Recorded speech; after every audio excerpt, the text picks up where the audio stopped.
However, all of the Bani Israel were not like this. All of them were not ungrateful. All of them were not disobedient. All of them did not kill the prophets. All of them were not disbelieving of the signs of Allah, of the verses of Allah. There were those among them who were righteous, who were true believers, who were obedient, who were grateful. And Allah subhanahu wa ta'ala praises them. Allah says, إِنَّ الَّذِينَ آمَنُوا. Indeed, those people who have believed. Who are they? الَّذِينَ آمَنُوا. It refers to the ummah of Muhammad sallallahu alayhi wa sallam. إِنَّ الَّذِينَ آمَنُوا. وَالَّذِينَ هَادُوا. And those people who became Jews. Hadu doesn't have a root, according to one opinion, because it's a proper name which has come from the Hebrew language. And remember that whenever words are made Arabic, they don't have a root. Others have said that it's from the root letters Ha, Waw, Dal. Hada Yahudu. And what does that mean? Hada literally means taba, to turn, to repent, to turn back to Allah subhanahu wa ta'ala in repentance. Why were the Jews called Alladina Hadu? Two reasons are given. First of all, because they repented from the worship of the calf. So when they repented, they were known as those who repented. Alladina Hadu. This is how much Allah liked their repentance. Secondly, it is said that they called themselves Hadu after one of their ancestors whose name was Yehuda. And who was that? He was the son of Yaqub alayhi salam. Remember those 12 sons? One of them, his name was Yehuda. And the descendants, what did they call themselves? Yehudi. Alladina Hadu. Those people who became Jews. Who are they? Those people who believed in Musa alayhi salam, in all the prophets that were sent to them. And they followed the Torah. They believed in the Torah. They lived by the Torah. One Nasara. And the Christians. And Nasara is a plural of Nasrani. And who is Nasrani? A Christian person. Why are they called Nasara? Because it is said that this is from Nasr. And what does Nasr mean? To help. Isa alayhi salam, he faced a lot of opposition when he was a prophet. When he came as a prophet, he faced a lot of opposition. So those people who believed in him, he asked the people, who will be my ansari ilallah? Who will be my helpers? So those people who believed in him, who responded to his call, they were known as Nasrani. Why? Because they helped Isa alayhi salam. They helped the cause of Isa alayhi salam. Some have said that this is derived from the word Nazareth. That is where Isa alayhi salam was from. Was-Sabi'een. As-Sabi'een is a plural of Sabi'. And the scholars have greatly differed concerning who these people are. Some have said that they were a sect of Christians. Others have said that no, they were a sect of the Jews. Others have said that no, they were the sect of the Majus, the fire worshippers. Some have said that they were like a part of the Ahlul Kitab, people of the book. But they're not Christians, they're not Jews. They are those people who believed in Yahya alayhi salam. They believed in Yahya alayhi salam, they followed him, and they lived by the guidance, the instructions that he gave them. Yahya alayhi salam was a prophet of Allah. And it is said that these people, they're known as the Mandaeans, and they're still present today in Iraq. They're very few in number, about 60 to 70,000 in number. And they're known as Subba by the locals. Whoever they are, we know that they did believe in Allah and His books and His messengers. Right? They had the correct belief initially. And then eventually, obviously, they altered their religion and there were many misconceptions, misunderstandings. So they distorted their religion afterwards. As-Sabi'een. Who are they? Those people who believed in Yahya alayhi salam. Over here, different groups of people are mentioned. Alladina amanu, Ummat Muhammad sallallahu alayhi wa sallam. Walladina hadu, the Jews. Wal-Nasara, the Christians. Was-Sabi'een, and the followers of Yahya alayhi salam. Allah subhanahu wa ta'ala says that among them, man amana billah, whoever believes in Allah, wal yawm al-akhir, and also the last day. Al-akhir, from the root letters, hamza khara.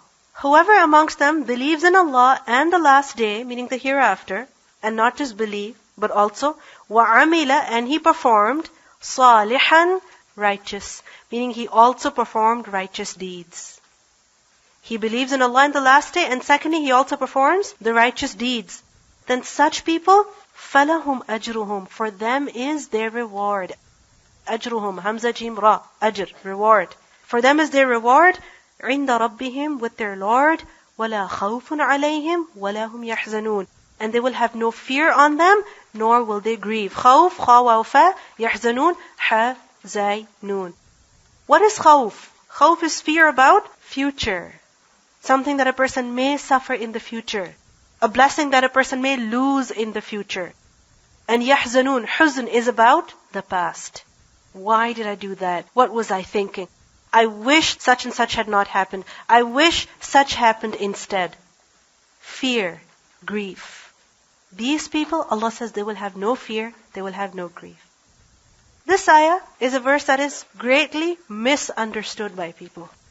You know why? Because they take it out of context and they look at it by its own. The thing is, if you look at the entire context, what is being mentioned in the previous verse? The crimes that the Bani Israel committed.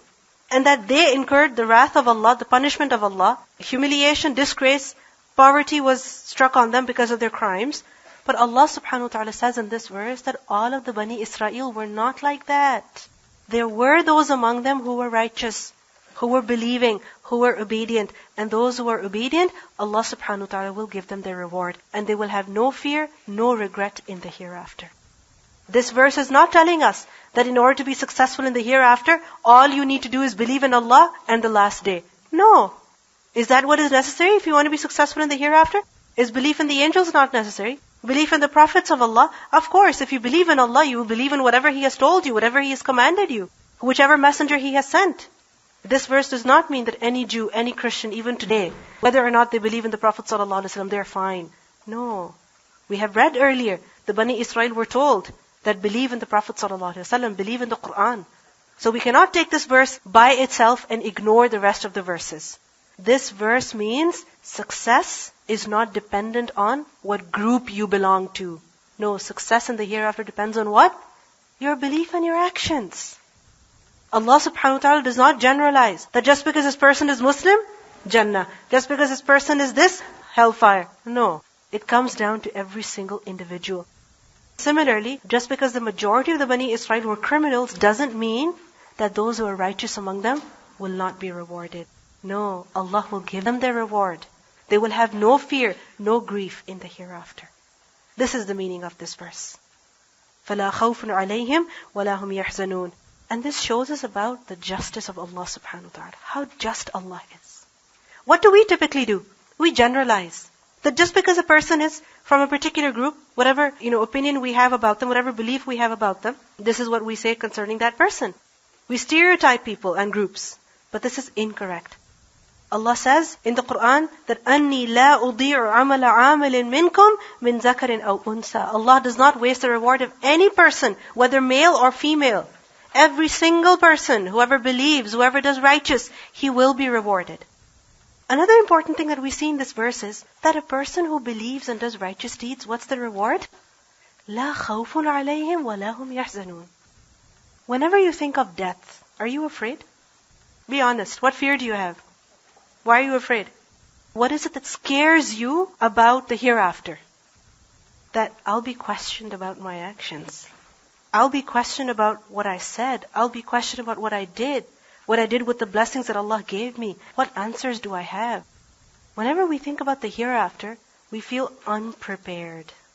This is why we are afraid. I don't have enough good deeds, and I know that I have done this and this and this wrong.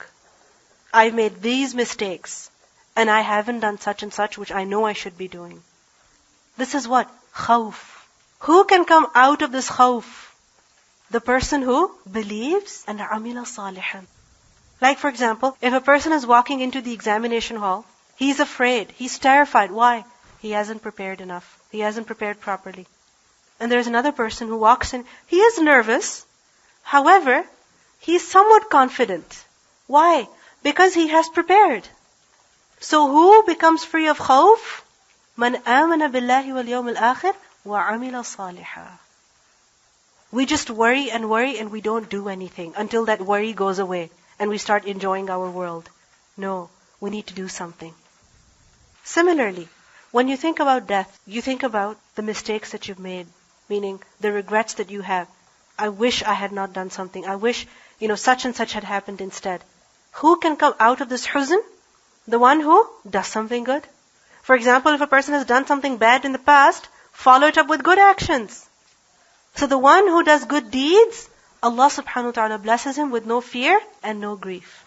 He will have no fear and no grief. And this especially is in the hereafter. That when they are in Jannah, they will have no fear of the rewards of Jannah being taken away from them. No grief of what they did in the past. No, Allah subhanahu wa ta'ala will satisfy them with the reward that He will give them. فَلَا خَوْفٌ عَلَيْهِمْ وَلَا هُمْ يَحْزَنُونَ. May Allah subhanahu wa ta'ala make us amongst those. So what have you learned? Never trade what is superior for the inferior. That we should always be grateful for whatever Allah has given us. Even if we want something different, we should be grateful for what Allah has given us, because that is better for us. Be content with whatever you have been given. To eliminate fear, get ready, be prepared. Even for the most basic of things, ask Allah. Don't be proud, because then you'll start looking down on everything else. Instead of being obsessed with these worldly things, we should run towards Allah. The one who always turns to Allah will never suffer from distress and worry and fear and grief and loss. That we should not generalize. There is no harm in using Allah's blessings to make our lives more convenient. Never be wasteful. Don't be stingy, don't be wasteful. Spend wisely, use wisely. If you're grateful, Allah will give you more. Make dua yourself along with or before asking other people to make dua for you. Make dua and also strive. When you want something, make sure your manner of asking is nice. I want you to write these down. You can say gems, and inshallah we can perhaps have a gem board and start putting such things so that when people are coming, they can also learn from what we have learned. سبحانك اللهم وبحمدك نشهد أن لا إله إلا أنت نستغفرك ونتوب إليك. السلام عليكم ورحمة الله وبركاته.